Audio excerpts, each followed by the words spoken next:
बारिश के कारण हुए भारी जान माल के नुकसान के संदर्भ में मैंने केंद्र में बात की थी गृह मंत्री जी से, हमारी पार्टी के राष्ट्रीय अध्यक्ष जो स्वास्थ्य मंत्री भी हैं आदरणीय जगत प्रकाश नड्डा जी से, कि यहाँ जिस तरह का नुकसान हुआ इस नुकसान का आकलन करने के लिए केंद्रीय टीम विजिट करे, जायजा ले। और मैं धन्यवाद करना चाहूँगा प्रधानमंत्री नरेंद्र मोदी जी का, गृह मंत्री जी का, आदरणीय नड्डा जी का। आज 20 दिन के पश्चात वो टीम हमारे इस इलाके में आकर के आकलन करने के लिए पहुंची है।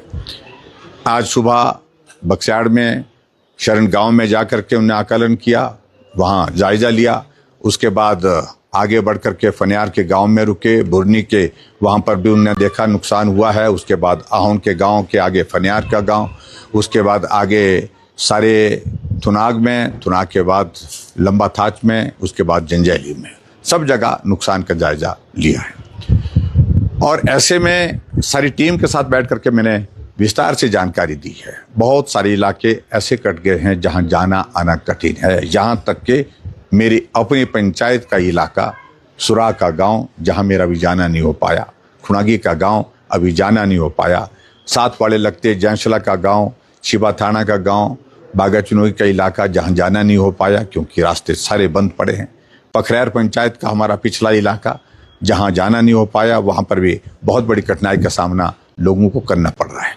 जो टीम आज केंद्र से आई है इस नुकसान का जायजा करने के लिए, उनके सामने मैंने बहुत विस्तार से अपना पक्ष रखा है। अभी सारी व्यवस्थाएं यहाँ मेरे विधानसभा क्षेत्र में अस्थायी हैं। सड़क पूर्ण रूप से अस्थायी है, टूटती है, बनती है, फिर टूट जाती है। ये स्थिति अभी तक सड़क की है। मैं समझ सकता हूँ समय लगेगा। और यही स्थिति हमारी पानी की स्कीमों की है। अभी बारिश का मौसम है, पानी जोड़ दिया है विभाग ने, कहीं से भी जोड़ दिया है, लेकिन स्थायी रूप से वाटर सप्लाई स्कीम्स को रिस्टोर करने के लिए बहुत वक्त लगेगा। यह स्थिति बिजली विभाग की है। टेम्परेरी अभी तक व्यवस्था की गई है, कुछ गांव को जोड़ दिया गया, कुछ गांव अभी तक भी रह गए, लेकिन मेन जो कस्बे हैं उनको बिजली के साथ बिजली की जो है उपलब्धता जो है वो सुनिश्चित करने की कोशिश हुई है। ऐसे में अब जा कर के 20 दिन का वक्त जब मैंने इस विधानसभा क्षेत्र के लोगों के बीच में गुजारा है, दुख सुख में जा कर के उनके साथ सारी बातों को साझा किया है। कई किलोमीटर पैदल चला, कई किलोमीटर पैदल चलने के उन दुर्गम इलाकों में उस जिंदगी को बहुत करीबी से देखा, जो जिंदगी बहुत सुविधा के दौर में से थी लेकिन आज बहुत कठिनाई के दौर में से गुजर रही है। लेकिन फिर भी लोगों ने हौसला रखा है, हिम्मत रखी है। और मैं समझता हूँ कि आज मेरा ये दायित्व बनता है कि मैं बहुत बहुत धन्यवाद करना चाहूँगा उन सब सामाजिक संस्थाओं का जिन्होंने इस संकट की घड़ी में बहुत बड़ी मदद की।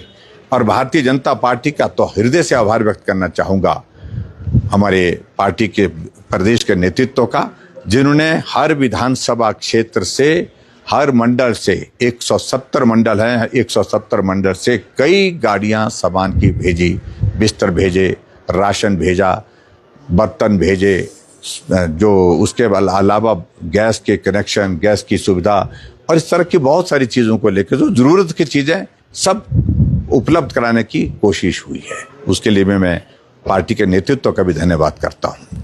आज 20 दिनों के बाद में अपने विधानसभा क्षेत्र से इस टीम के विजिट करने के बाद जो सेंट्रल टीम हमारी आई है असेसमेंट के लिए, यहाँ पर नुकसान का जायजा लेने के लिए, इसके साथ पूरा भ्रमण करने के पश्चात अब शिमला जा रहा हूँ। और शिमला जाने के पश्चात मैं अब आगे जा कर के दिल्ली में भी यहाँ के नुकसान की बात करने के लिए, अपनी बात रखने के लिए जाऊँगा।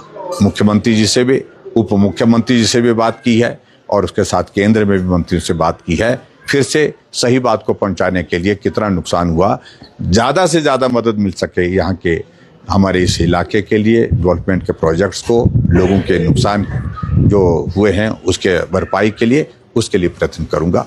और मैं यही कहूँगा कि सराज विधानसभा क्षेत्र के भाई बहनों, आप मजबूती के साथ खड़े रहें।